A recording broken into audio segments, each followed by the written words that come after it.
শিক্ষার্থী, আশা করি সবাই ভালো আছো। আমি আজকে যে বিষয়টি আলোচনা করব তোমাদের আইসিটিতে, আমার লেকচার নাম্বার হলো 6। পূর্বের লেকচারগুলো আমার হয়তো ধারাবাহিকভাবে দেখেছো। লেকচার 5 পর্যন্ত আমার সংখ্যা পদ্ধতি, রূপান্তর, যোগ বিয়োগ সব শেষ হয়ে গেছে। আজকে আমার লেকচার নাম্বার 6। এই লেকচার নাম্বার 6-এ আমি তোমাদের 2-এর পরিপূরক নিয়ে আলোচনা করব। দেখো, 2-এর পরিপূরক বলতে আমরা কি বুঝি? 2-এর পরিপূরক কাকে বলে? 2-এর পরিপূরক হলো, বলা হচ্ছে কোনো বাইনারি সংখ্যার 0-এর স্থলে 1 এবং 1-এর স্থলে 0 বসালে, অর্থাৎ বিটগুলোকে উল্টালে, বিট বলতে আমরা কি বুঝি? 0 এবং 1। এই বিটগুলোকে উল্টালে যে মান পাওয়া যাবে তাকে বলা হবে 1-এর পরিপূরক। আর এই 1-এর পরিপূরকের মানের সাথে যদি আমরা 1 যোগ করি তাহলে আমরা পাবো 2-এর পরিপূরক। তাহলে আমরা 2-এর পরিপূরকের সূত্রটা আমরা বলতে পারি 1-এর পরিপূরক যোগ 1, অর্থাৎ 2-এর পরিপূরকের ইংলিশ হলো 2's complement. 2's complement, 2's complement 2-এর পরিপূরক। তাহলে 2's কমপ্লিমেন্টের সূত্রটা কি হচ্ছে? যে 1's কমপ্লিমেন্ট প্লাস 1। ঠিক আছে, তোমরা দেখো, যদি আমি এই 26 এই ডেসিমাল সংখ্যাটির 2-এর পরিপূরক নির্ণয় করতে চাই, দেখো প্রিয় শিক্ষার্থী, 2-এর পরিপূরক নির্ণয় করি, তাহলে কি করতে হবে? এই 26টা হচ্ছে ডেসিমাল সংখ্যা। এই ডেসিমাল সংখ্যাটাকে অবশ্যই তাহলে কি করতে হবে? আগে বাইনারি করতে হবে। তাহলে বাইনারি করে ফেলি। 26 এর বাইনারি মান কত হবে?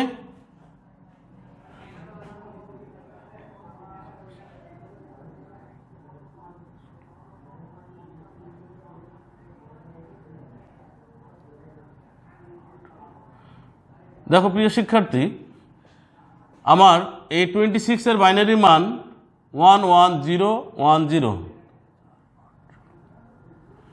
ঠিক আছে, এই বাইনারি মানকে আবার আমাদের 8 বিট রেজিস্টার তৈরি করতে হবে। 8 বিট রেজিস্টার অর্থাৎ এখানে সামনে 3টা শূন্য নিয়ে 11010, এভাবে আমাদের ডান পাশে লিখে দিতে হবে 8 বিট রেজিস্টার। ঠিক আছে, 8 বিট রেজিস্টার আমাদের তৈরি হয়ে গেল। আমরা এখন এর 1-এর পরিপূরক এবং 2-এর পরিপূরক করতে পারবো। ঠিক আছে, তাহলে আমাদের 8 বিট রেজিস্টার অবশ্যই বাধ্যতামূলক করতে হবে। এই 8 বিট রেজিস্টার করার পর আমরা 1-এর পরিপূরক করতে চাইলে এটাকে কি করতে হবে? 1-এর স্থলে 0-এর স্থলে 1, আবার 0-এর স্থলে 1 1, আবার 0-এর স্থলে 1, 1-এর স্থলে 0, 1-এর স্থলে 0, 0-এর স্থলে 1, 1-এর স্থলে 0, 0-এর স্থলে 1। তাহলে আমরা এটা ডান পাশে তীর চিহ্ন দিয়ে লিখতে পারি, এটাকে বলা হয় 1's কমপ্লিমেন্ট।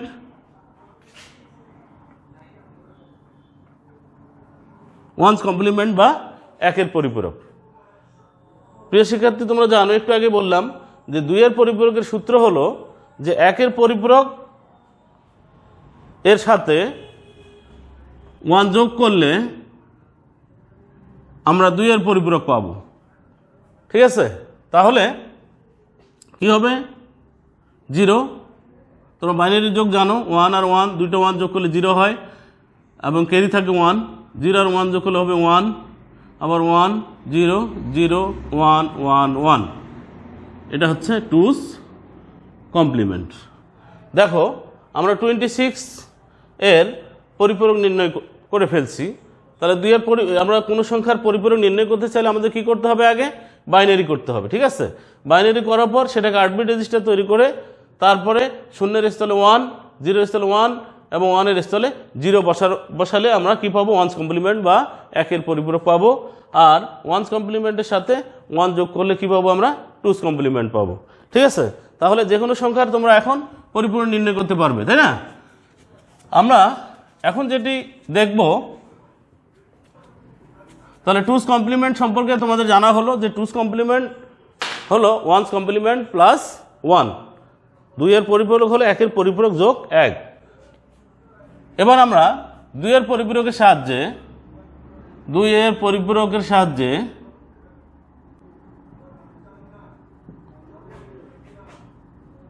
সাহায্যে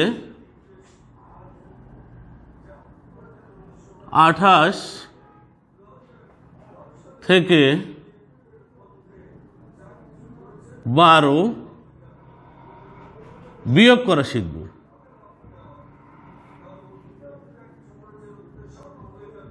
ঠিক আছে, 2 এর পরিপূরকের সাহায্যে আমরা কি করব, 28 থেকে 12 বিয়োগ করে শিখব। প্রিয় শিক্ষার্থী দেখো, আমি কি বলেছিলাম যে আমাদের ডেসিমাল সংখ্যা থাক, অক্টাল থাক আর হেক্সাডেসিমালই থাক, সেটাকে আমরা বাইনারিতে রূপান্তর করতে হবে। তাহলে আমরা 28 এর বাইনারি মান আমরা লিখি, 28 এর বাইনারি মান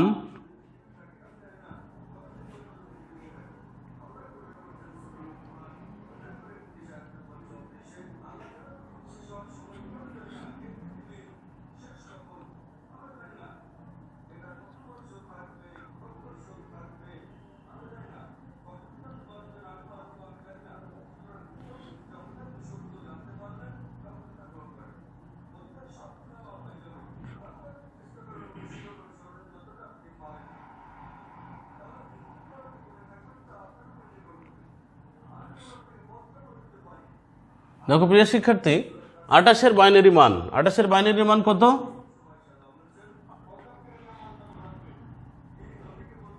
3টা 1 2টা 0। ঠিক আছে, তাহলে আমরা এটা কি করব, 8 বিট রেজিস্টার তৈরি করতে গেলে এখানে 5টা আছে বিট, 5টাকে 3 আরও 3টা বিট অর্থাৎ 3টা শূন্য যোগ করে নিয়ে এটাকে আমরা 8 বিট রেজিস্টার তৈরি করব।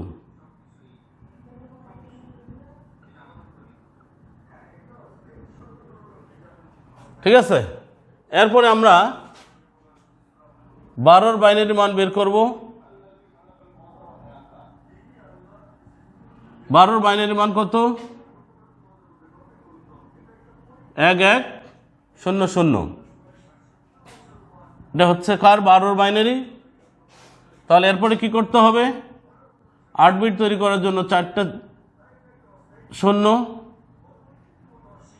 এর সাথে যুক্ত করতে হবে। তাহলে আমাদের 8 বিট রেজিস্টার তৈরি হয়ে যাবে,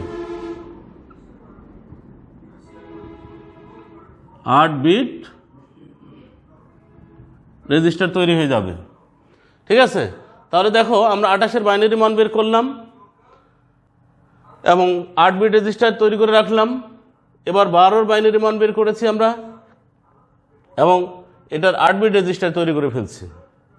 এখন প্রিয় শিক্ষার্থী দেখো, আমরা কার পরিপূরক করব, 2 এর পরিপূরকের সাহায্যে 28 থেকে 12 বিয়োগ করতে বলা হচ্ছে। তাহলে মনে রাখবা, যে সংখ্যাটি ছোট আমরা জানি 12 ছোট 28 বড়, যে সংখ্যাটি ছোট তার আমরা পরিপূরক করব, অর্থাৎ তার আমরা 1 এর পরিপূরক করব এবং 2 এর পরিপূরক করব। তাহলে পরিপূরক তোমরা জানো, শূন্য থাকবে, শূন্যের স্থলে 1, শূন্যের স্থলে 1, শূন্যের স্থলে 1, শূন্যের স্থলে 1, 1 এর স্থলে 0, 1 এর স্থলে 0, শূন্যের স্থলে 1, শূন্যের স্থলে 1। এটা বসালে আমরা যেটি পাই সেটাকে বলা হচ্ছে কি 1 এর পরিপূরক বা ইংলিশে ওয়ান্স কমপ্লিমেন্ট, 1 এর পরিপূরক। ঠিক আছে, এরপরে এর সাথে আমরা যদি 1 যোগ করি সেটাকে কি বলা হবে, 2 এর পরিপূরক। তোমরা বাইনারির যোগ জানো, 2টা 1 যোগ করলে যোগফল হবে 0, ক্যারি থাকবে 1, 2টা 1 যোগ করলে যোগফল হবে 0, ক্যারি থাকবে 1, ক্যারি 0 এর সাথে যোগ করলে 1 হয়ে যাবে। এরপরে আবার 0 4, এটাকে বলা হবে 2 এর পরিপূরক বা টুস কমপ্লিমেন্ট। তোমরা জানো, দেখো 1 এর পরিপূরকের সংজ্ঞা হলো 0 এর স্থলে 1 এবং 1 এর স্থলে 0 বসালে আমরা 1 এর পরিপূরক পাই এবং 1 এর পরিপূরকের সাথে 1 যোগ করলে আমরা কি পাই, 2 এর পরিপূরক পাই। ঠিক আছে, তাহলে পরিপূরক আমাদের হয়ে গেল। এখন আমরা কি করব, বিয়োগ করব, অর্থাৎ এই মানটা থেকে এই মানটা কি করব, বিয়োগ করব। তার মানে 28 এর যে 8 বিট রেজিস্টার যে বাইনারি মানটা আছে সেটা থেকে এই 12 এটা কি করব, বিয়োগ করব। প্রিয় শিক্ষার্থী তোমরা জেনে রাখবা যে আমাদের এই পরিপূরকে বিয়োগ নাই, বিয়োগের সাহায্যে আমরা কি করি, যোগের কাজ সম্পন্ন করি, যোগের কাজ মানে সাহায্যে বিয়োগের কাজ সম্পন্ন করি। তাহলে দেখো আমার 28-এর 8 বিট রেজিস্টার, 28-এর 8 বিট রেজিস্টার কোথায় হবে দেখো,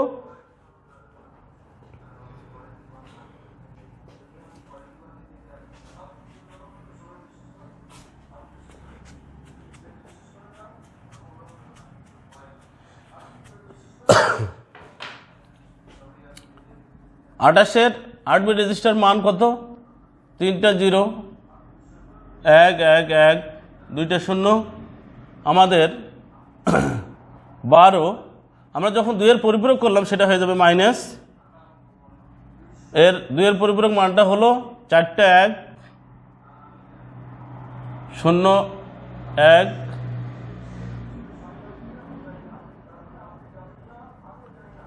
4টা 1 0 1, 2টা 0। ঠিক আছে, দেখো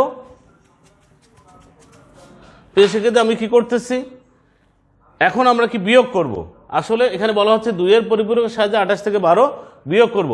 আসলে আমরা এটা বিয়োগ করব না, কি করব, যোগ করব। ঠিক আছে, তাহলে যোগ করে ফেলো, যোগ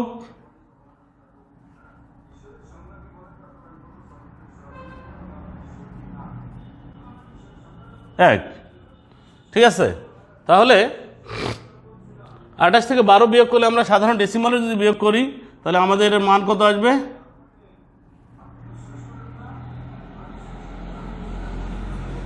16। ঠিক আছে, প্রিয় শিক্ষার্থী তোমরা এটা জানো, এটাকে বলা হয় ক্যারি বিট,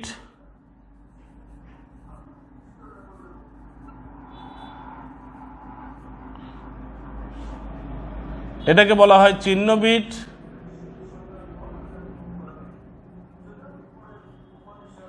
8 নম্বর বিটটিকে বলা হয় চিহ্ন বিট। ডান দিক থেকে গুণে এসে যদি আমরা এখানে দেখতে পাই 8 নম্বর বিট, 8 নম্বর বিটটিকে বলে চিহ্ন বিট।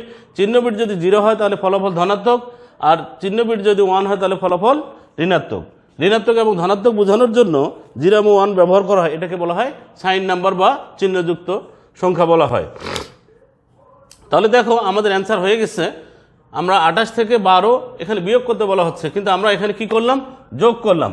অর্থাৎ 2 এর পরিপূরকের সাহায্যে বিয়োগ করতে বলা মানেই আসলে যোগ করা। ঠিক আছে, তাহলে দেখো আমাদের অ্যান্সারটা কত হবে, এখান থেকে আমরা এটাকে বলবো মান। অর্থাৎ আমাদের 28 থেকে 12 বিয়োগ করলে আমাদের যে রেজাল্টটা আসবে, অতএব নির্ণয় বিয়োগফল, আসলে কি করলাম, যোগ করলাম। নির্ণয় বিয়োগফল, বিয়োগফল হচ্ছে 3টা 0 1 4টা 0। এটা হচ্ছে বাইনারি মান। এটাকে যদি আমরা ডেসিমাল মান লিখি তাহলে আমাদের হবে, এটা হচ্ছে অ্যান্সার। ঠিক আছে, তাহলে প্রিয় শিক্ষার্থী আবার একটু দেখো ভালো করে যে আমাদের এই 2 এর পরিপূরকের সাহায্যে বিয়োগ করতে বলা হচ্ছে, অথচ আমি কি করলাম, যোগ করলাম। তাহলে 2 এর পরিপূরকের সাহায্যে বিয়োগ করতে বললে আমরা কি করব, যোগ করব। এ কারণেই তোমাদের কোশ্চেনে দেখবা অনেক সময় লেখা থাকে যে বিয়োগের কাজ যোগের মাধ্যমে সম্পন্ন করা হয়, ব্যাখ্যা করো।